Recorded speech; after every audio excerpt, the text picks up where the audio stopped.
Alright, so here I am.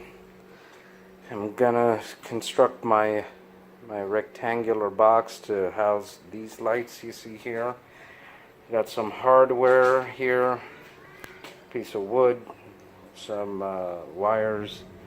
That right there is some hinges I'm gonna make a kind of like a door or trap door for it. I got my table saw, so let me get started, and when I come back, hopefully we'll see a finished product. Okay guys, moment of truth. I brought my battery box out here, which by the way could serve as a portable generator if need be. In fact, that's what I did when I wanted to use it on some hedges. I plugged in my hedge trimmer into my inverter, and I was able to clip some hedges. But anyway, got everything hooked up. All the wiring is in there, and I have my little it's called a rocker switch in place right here. So if I flip this switch on, the light should come on. So let's see what happens. And there they are. They're all on. And then turn them off. That's it. I still have to mess around with the design of the box. I'm going to have to do something with it. It's a little bit wide, but I should get it to work. But the important thing is functionally it worked as I expected. So I will continue to plug away at this and offer up some updates with my video log, if you want to call it that. Alright. Okay, first time I shot this video, the circuit breaker tripped on the inline fuse, or the fuse blew out, I should say. Anyway, so this is round 2. So I built the box. I have this kind of cover in place where I can I drill a hole so I can just lift it up and gain access to the wires if I need be. It's not a perfect finish, but I don't really mind so much because this is going to be side is going to be covered up. I'm going to put some brackets here so I can mount it from underneath. I made a little hole for my switch here on the side, so when I flip this, I get all my lights set up. Did have some help. There he is next to my motorcycle. You saw my 4-year-old Christian. This is my 2-year-old, soon to be 3, Ethan. So he was kind enough to help Daddy out by sitting around and playing in Daddy's tools. So, but anyway, I got this set up, and of course Ethan wants to play with it now. No. So I'll disconnect this so he can't play with it while I'm trying to talk to you guys. Alright, so just a couple of things I wanted to show you.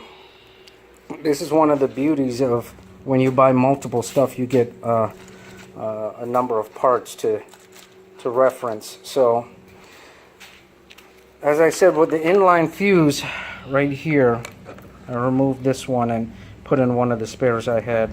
So here's the fuse itself. This one tripped or blew.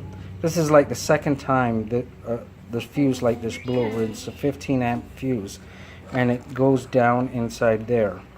So what I did was showing this to you guys because as you start to become deeper into your projects, you may come across problems like this. So what I did was I have the fuse in here, and I replaced it with a 20 amp fuse, and I'm hoping that will help things along. When I bought my kit right here, it happened to have some spare fuses, as you can see. So I was lucky to have a few extra fuses. So put in 20 amp fuse. Hopefully that'll do the trick. I won't have any problems. If you notice with this inline fuse, the wires are red and not black like this one. The reason for that was I replaced the wires in this guy, and you have to do all kinds of finagling to get the actual hookup out of the back of this. I'll spare you the details of that, but I changed this to a red wire, which is this guy. It's a slightly thicker wire. This is 16 gauge. This is 18 gauge. Now, I noticed that when I had this guy running, these wires got hot, like very hot, to the point where I was concerned it was going to melt. But when I was using these wires throughout my entire setup here, none of these wires got hot. So I thought with the thicker gauge wire, I'd be safe, and that's what I did to prevent any problems in the future. So, like I said, I have the 20 amp fuse here. That will help as well. I got everything all set up in here, all the connections and everything that are supposed to be set up. So the next step is mount it to the side of that guy. And that ought to be fun. For now, I'm going to take a little break, see if I can spend some time with that guy, and you know, do a few other things I have to take care of today. But the good news is the box is functional. The lights are all working. I went through everything, and as came across problems, I dealt with them one at a time, and they all seem to work out. I have a little bit more wiring to do from the inside of the shed, because these guys, both positive and negative wires, have to go through the side of the shed. So I'm going to make a tiny hole for that and connect those to my battery bank setup. So, but anyway, yeah. So I'm going to take a break from this. I've been at this all weekend. I spent some time with my little squirt, and I'll keep you guys updated. Alright guys, alright, so here I painted my box. I mounted it to the side of my shed. It's actually a little dark out, which is what I wanted to do, was to demonstrate this in the dark. I actually hooked up the wiring to, as you can see, I'm using my lights from my solar shed here. I hooked up the, I don't mind that. I hooked up the wiring to those two posts right there, my accessory hookup. Have it running straight through here. I'm going to clean this up later. But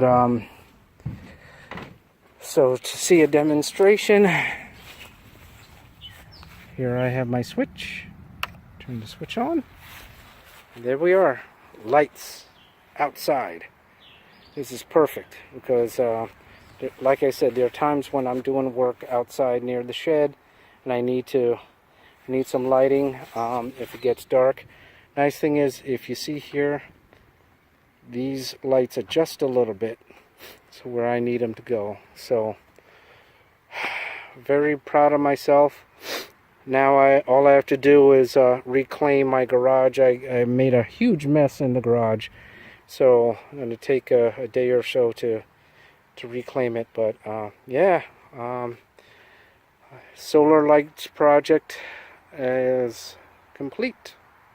So still some stuff I want to do with my solar shed, but overall I am happy with the results. All right. Don't be afraid to shoot me a message if you have any questions.